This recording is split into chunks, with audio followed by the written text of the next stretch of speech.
ครับเนาะโอ้พ่อนี่ก็เริ่มพอมักภาษาไทยหลายพอมักภาษาเนาะมีภาษาหนึ่งพอมักพอเชียนไว้เลยพอจะไปเที่ยวไทยโอ้วัดดีครับก็เป็นคิวเลยขี้จมครับผมครับผมเนาะพอเฮียนปากเลยเฮียนปากไว้คือพ่อเนี่ยอยากเป็นภาษาไทยเป็นบ่อยากเป็นภาษาไทยอยากเป็นภาษาไทยเพื่อว่าสิไปเที่ยวเมืองไทยดิโอ้พอทาว่าFCเบิ่งคลิปน้องตายหรือว่าคลิปเบาเอิร์กหลายๆหันพอก็ได้เงินไปเที่ยวประเทศไทยโอ้นี่เลยเนาะครับพี่น้องเนาะคุณนำเอาเงินโฆษณาเนี่ยนะครับพี่น้องเนาะน้องตายก็คือเบาเอิร์กพ่อนี่มีความพันพอมีความพันพออยากไปเที่ยวอยากไปเที่ยวไทยเนาะอยากไปเที่ยวไทยสิแบบว่าอันน่ะพี่น้องเอ้ยเพิ่นเสียนะอยากไปเบิ่งประเทศมันเจริญแล้วนะแม่นเพิ่นสิเฮ็ดภาษาไทยอยากไปเบิ่งเพื่อน7-8ชั้น9ชั้น10จะได้ตึกคนดูแล้วตึกกันอยากไปเบิ่งตึกอยู่ไทยเนาะบ่มีอะไรมีแต่5ชั้นเท่านั้นแหละอยู่อันนั้นมันมีคนออกคอนโดได้อยู่ประเทศไทยเขาลูกชายว่าพออยากไปขึ้นลิฟต์ขึ้นยังหั่นนะโอ้อยู่ไทยนี่มีครบเลยบ่มีครบอะไรครบมีตึกสูงมีอันนั้นเนาะตึกสูงตึกสูงพ่ออยากขึ้นไปชมวิวอยู่เทิงนี่มีอะไรเลยนี่พ่ออยู่ไทยนี่มีอยู่พื้นดินนี่มีคนไหนเชื่อบ่อยู่พื้นดินมีคนไหนมีอยู่บ่นุก็เว้าอยู่แม่นมีพอบ่นุว่าพ่อเพื่อนใต้ดินบ้านใต้ดินก็มีหลายเมืองเป็นเมืองนึงว่าซั่นเป็นเมืองนึงโอ้ยจะไปนี่อยู่รุมนี่คือว่าเจาะอุโมงค์ใต้กองน้ำพื้นน้ำก็มีพื้นน้ำเก่งดีคนไทยเนาะนี่ก็ขอชื่นชมพี่น้องเนาะคนไทยเก่งบ้านเขาเฮ็ดข้ามแม่เจ้าพระยาก็ได้เฮ็ดอันคนทางรถไฟมีทั้งพื้นว่าซั่นมีสะพานลอยอยู่เทิงผาก็ยังมีคนทางนะพ่ออันแรกอยากเห็นตัวนั้นแหละอยากเห็นสะพานลอยสูงบ่โอ้มีรถไฟอันนั้นเนี่ยรถไฟยังแบกเขาขี่ทั้งวิวรถไฟมาที่มันเกี่ยวหั่นนะบ่อันนั้นบ่ได้มีคนขับแล้วฮะบ่แม่นเฮาสิขึ้นได้บ่ล่ะแบบเป็นใช้ระบบไฟฟ้าเด้บ่มีคนขับระบบไฟฟ้าก็คือรถไฟฟ้าเนาะแบบบังคับเอาในคอมเอาอันน่ะพออยากไปเที่ยวเบิ่งอยากไปเบิ่งเนาะเรียนภาษาไทยอยากเรียนภาษาไทยอยากว่าภาษาไทยพ่อเว้าอะไรจักความนะภาษาไทยนี่หลายความเอาเบิ่งเว้าความหลายเนี่ยสมมุติว่าสวัสดีเฮาสิว่าจะได้สวัสดีครับเนาะสวัสดีครับขอบใจเด้ขอบใจขอบคุณ ขอบใจกับขอบคุณเนาะขอบคุณสมมุติว่าพ่ออยากกินข้าวนี่พ่อสิเดินไปร้านอาหารนี่พ่อสิบอกแม่ค้าว่าจะได้สมมุติว่าพ่อสิสั่งอาหารนี่สมมุติว่าพ่อสิสั่งอาหารนี่นะสิสั่งอาหารกินแม่นสมมุติว่าพ่อหิวข้าวนี่พ่อไปประเทศไทยว่าลูกเดี๋ยวพ่ออันนั้นแหละพ่อสิขอได้อะไรแล้วว่าจะกินน้ำทานข้าวพ่ออยากอันนั้นนะอ๋อพ่ออยากทานข้าวเนาะวันนี้หิวน้ำเด้หิวน้ำว่าน้ำซื้อน้ำหน่อยน้ำหน่อยครับน้ำหน่อยซื้อน้ำหน่อยครับว่ามีตู้บริจาคในประเทศไทยแม่นมีตู้บริจาคเนาะบริจาคน้ำพี่นะก็คือบาทนึงนี่ได้น้ำ1 ลิตรพอเสียเอาไว้ไทยนี่บาทนึงนี่ได้น้ำ1 ลิตรบาทนึงเป็นเงินเท่าไหร่ไปเลย2,000 กีบ2,000 กีบ1,000 กีบบ่1,000 กีบแม่นโอ้เงินมาเท่านี้เด้อกูมือนี่เงิน1,000นี่ซื้อยังบ่ได้เด้อพี่น้องเอ้ยบ่ได้เลย1,000ขึ้นเมื่อจะได้กาแฟซองนึงอ๋อ1,000 กีบพออยากไปเที่ยวแต่เอาเหรียญบาทหลายๆใส่ถุงประเทศไทยนี่มีน่าสนใจหลายเนาะน่าสนใจหลายเพราะว่าถ้าสมมุติว่าพ่ออันนั้นหิวข้าวบ่เดินไปบอกว่าซื้อข้าวหน่อยซื้อข้าวหน่อยเนาะสั่งอาหารคือประเทศไทยนี่มีอาหารตามสั่งเลยพ่ออยากอิหยังก็สั่งได้เลยมีหลายอาหารพ่ออยากมักทุเรียนอยากทุเรียนนั่นเดียวเนาะทุเรียนเขาไปตลาดที่เมืองนี่มักทุเรียนนี่เป็นโซนเลยบางนัดเนี่ยเขาเอิ้นสับปะรดแม่นสับปะรดนัดเอาไปแล้วสับปะรดเนาะว่าเขาอยากแม่เขาอยากบักม่วงกับบักม่วงคือกันนะบ้านเขาเอิ้นบักม่วงกับบักม่วงคือกันต่างแต่ว่าเขาเอิ้นส้มโอเอิ้นมะเกี้ยงส้มโอบ่ส้มมะเกี้ยงเอิ้นส้มหม้อหมักส้มโอมะเกี้ยงเนาะแม่นภาษาลาวเอาเนาะครับพี่น้องเนาะวันนี้ก็ทางพ่อเขาขอขอบคุณเนาะที่ให้สัมภาษณ์ก็คือพ่อนี่มีความพันอยากไปเที่ยวไทยพี่น้องเนาะเพิ่นก็เรียนว่าภาษาไทยอยู่ว่าอยากไปมากเลยเนาะอยากไปเที่ยวไทยไปเที่ยวไทยนะครับพามาเบิ่งน้องตายนะพี่น้องมันนกกากล่องก็ว่าต่างกันแต่ว่าอยากจะมาสัมภาษณ์น้องตายเลยน้องมันเป๊ะออกได้คนจิเตกะใช่จังอ่ะห่วยเตกะตียังโอ้ลูกตายลงมาลูกกาพี่น้องมันนี่เนาะ เอามา สบายดีน้องใต้ สบายดีพี่น้องสบายดีนะจ้า บรรยากาศยามแดงพี่น้องเนาะมื้อนี้ ได้มาลกหลักเลยจ้าคนจีน ลกกาลำหน้าพี่น้อง หลังจากมาแตะไทยได้ประมาณ 3-4 วันนะพี่น้องเอ้ยก็ภาระก็ยังมีหลายเนาะเฮ็ดนาเฮ็ดหน้า เอามาลามาลกกะพี่น้องมียังไงเอามาต่อกันนะเป็นสาววันบานไอรับไต้โม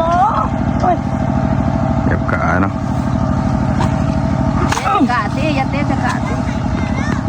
มานี่เพื่อนกับพี่ยังว่าแรงกับอามน่ะเนาะเธอจะไม่งามก็อย่างแต่ฉันก็งามอยู่ลกไกลเลยนะเบิ้ลสิลกไปไว้เลยลกกะ ข้าวเบิ่งน้องใต้พี่น้องเนาะลกกามันเป็นขี้ต้มเด้อพี่น้องเอ้ยเนาะหลังจากมาแตะไทยน่ะในกาศยามแดง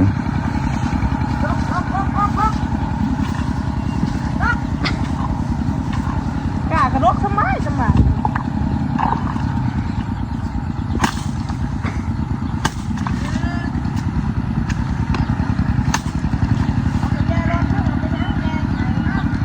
่างก็ไทยหน้าพี่น้องเลยช่วงนี้ก็เป็นฤดูหน้าปีเนาะพี่น้อง แม่ หลังจากเช็ดหน้าแซงเดียวเพราะว่าหน้าแซงเขาเช็ดฤดูแดงพี่น้องเนาะ สวยโดดหนึ่งโดดสวยโดดชิกะ เอาเบิ่งวิถีชีวิตพี่น้องเนาะบรรยากาศยามแดงตรงไห้ตรงหน้าหลังจากมาแตะไทยเนาะบรรยากาศยามแดงพี่น้องก็สิประมาณนี้เนาะมื้อนี้ก็ว่าถาพ้นตกพี่น้องเนาะถาพ้นตกก็ได้ว่าสิลงมาลำหน้าแหละเพราะว่าช่วงนี้ฝนบ่ตกหลายวันนะพี่น้องก็ได้บ่เอารถไถขึ้นมาสิมาลำอยู่เถิงเพราะว่าลำอยู่รุมมันบ่มีน้ำเนาะ บางคนเพิ่นจะมาเจ๊แบบนี้มันบ่บวบอกก็คือบ่บวเนาะเจ๊แล้วก็สิเอาใบมันออกก็คือถามว่าอยากใส่ผ้าแล้วพี่น้อง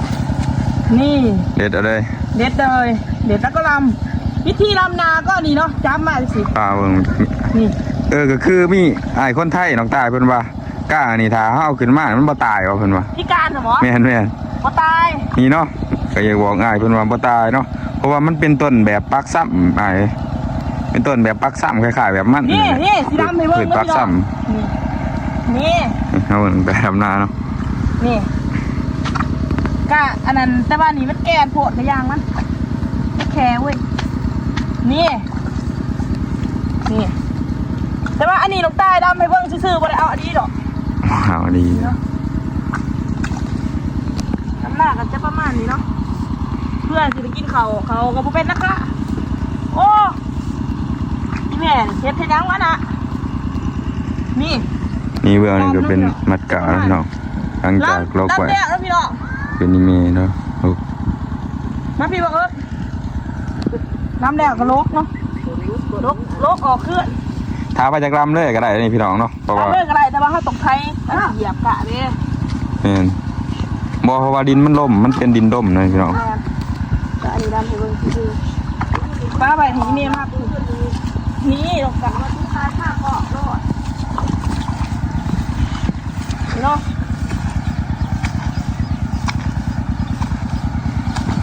โอ้ตะกี้แห้งมียังมาสบายแล้วกะมันลงสบายตะกี้โอ้อีเมลเราบานกะบ่ได้เดือดแบบอันนี้เนาะพี่น้องแบบดินนี่เต็มเลยนะ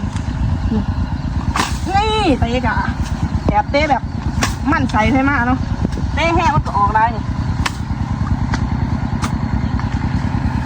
คำนะพี่น้องจะนอนกับไปห้าหนึ่งเขาหนึ่งอันนั้นเนาะเผ็ดกินคำเมื่อยังใต้ก็ซื้อผมกินมากพี่น้องเพราะว่ามีทั้งบ้านเป็นดมหัวเนาะตัวนึงก็เลยว่ายังใต้ไปซื้อเอาเหนือหัว อย่างคือการลงใต้ใช้หน้าแต่บัดนี้ลงใต้ก็ขึ้นชิมาขึ้นพวกค้ามเอาอันนี้เนาะเอาไปกับข้ามอ่อนจะโตสิเขาไปหน่อยเขาแบบซื้อมาหายดูเนาะเดี๋ยวจะไปแกะในตัวไปแกะในตัวนะ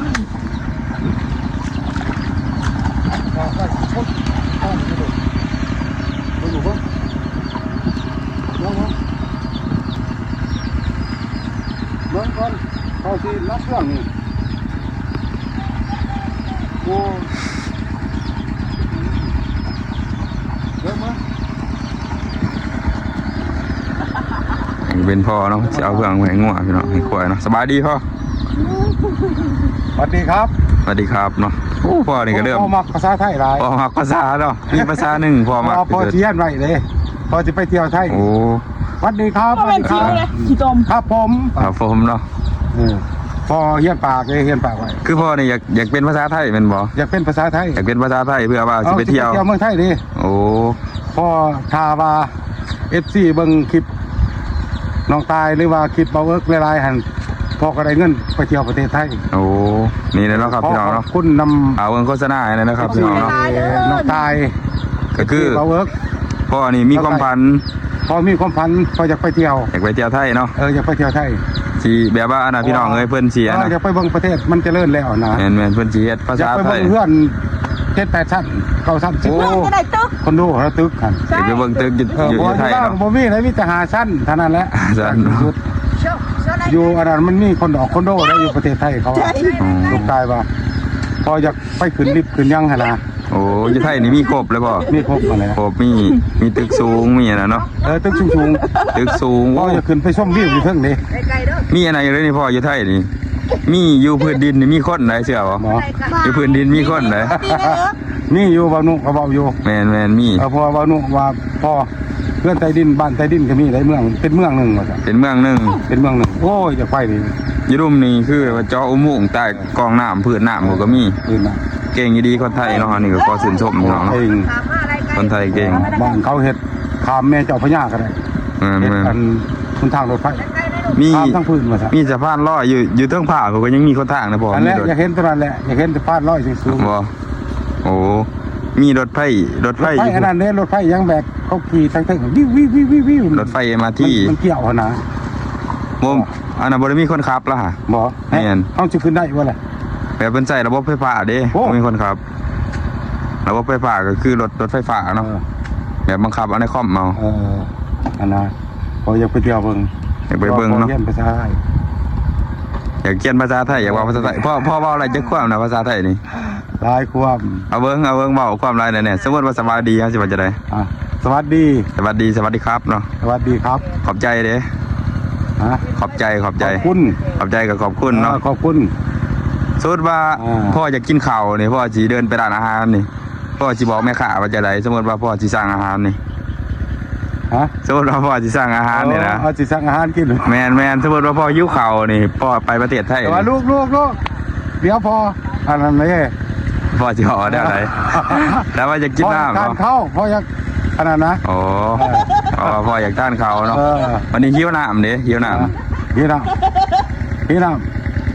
แต่ว่าน้ำ ซื้อน้ำหน่อยซื้อน้ำหน่อยครับ น้ำหน่อย ซื้อน้ำหน่อยค แต่ รับ ว่ามีตู้บริจาคในประเทศไทย แม่นมีตู้บริจาคเนาะ บริจาคน้ำพี่อะนะ ก็คือบาทหนึงนี่ได้น้ำ1ลิตรพ่อสิเอาไว้ไทยนี่บาทหนึงนี่ได้น้ำ1 บาท ลิต หนึ่ง ร เป็นเงินเท่าไหร่ไปเลย2,000 กีบ 2,000 กีบ 1,000 กีบบ่ 1,000 กีบ 1,000 กีบ แม่น โอ้ เงิน บ้านเฮา 1,000 นี่เรียกกูมือนี่เงินพันนี่ซื้อยังบ่ได้เด้อพี่น้องเอ้ย บ่ได้เลย 5,000ขึ้นเมื่อจะได้กาแฟซองหนึง โอ้ 5,000 กีบ พี่มาเอิร์ธ เดี๋ยวพออยากไปเที่ยว แตกเอาเหรียญบาทหลายๆใส่ถุง ประเทศไทยนี่มีน่าสนใจหลายเนาะ สนใจหลายเพราะว่า ถ้าสมมุติว่าพ่ออันนั้นหิวข้าวบ่เดินไปบอกว่าซื้อข้าวหน่อย ชื่อเขาหน่อย ซื้อข้าวหน่อยเนาะสั่งอาหาร ซื้อข้าวหน่อย คือประเทศไทยนี่มีอาหารตามสั่งเลยพ่ออยากอิหยังก็สั่งได้เลยมีหลายอาหาร พออยากจะมาทุเรียน อยากต้องทุเรียนเท่าเดียวเนาะ ทุเรียนมัน โอ้เขาไปตลาดที่เมืองนี่ เออ มันทุเรียนนี่เป็นโซนเด้อบ างนัดในเขาเอินสับปะรด สับปะรดแม่น สับปะรดบางนัด เอาไปเร็ว สับปะรด สับปะรดเนาะ แต่ว่าพออยากแม่พออยาก บักม่วงกับบักม่วงคือกันนะบ้านเขาเอิ้น บางม่วงกับบางม่วงกันต่างแต่ว่าเขาเอินสมโมเอินมะเกี้ยง สมโมบ่ส้มมะเกี้ยงเอิ้นส้ม เอินสมหม้อมักคือโมมะเกี้ยงเนาะ แม่น ภาษาลาว เอาเนาะครับพี่น้องเนาะวันนี้ก็ทางพ่อเขาก็ขอขอบคุณเนาะที่ให้สัมภาษณ์ก็คือพ่อนี่มีความพันอยากไปเที่ยวไทยพี่น้องเนาะอยากเพิ่นก็เฮียนว่าภาษาไทยอยู่ว่า อยากไปมาก อยากไปมากๆเลยเนาะ อยากไปเที่ยวไทย ไปเที่ยว เที่ยว ไทย ประเทศ นะค ไท รับ ย สำหรับคลิปนี้ก็สิว่ามีหยังเนาะครับพี่น้องเนาะก็ขอขอบคุณขอบใจเนาะที่เขามาชมฝากเบิ่งโฆษณาเด้อครับพี่น้องเนาะสำหรับมื้อนี้ขอตัวลาไปก่อนพบกันใหม่ EP หน้าพี่น้องเนาะกับพอหลายเนาะ ไปจิปิดเอง ขอเข้ามาสบายดีบ๊ายบาย บ๊ายบาย